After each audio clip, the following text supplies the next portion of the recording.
I don't want to comment reacting on him.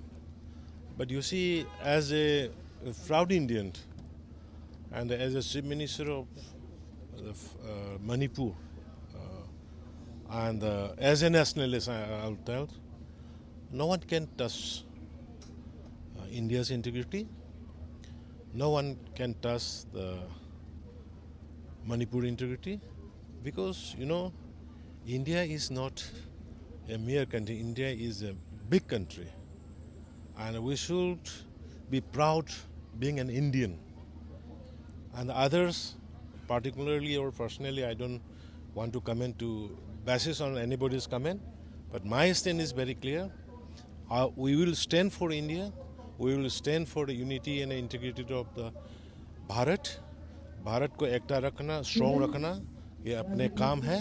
और जो भी इसमें जो भी चैलेंज करेगा उसको हम डिफीटिंग रिप्लाई देंगे.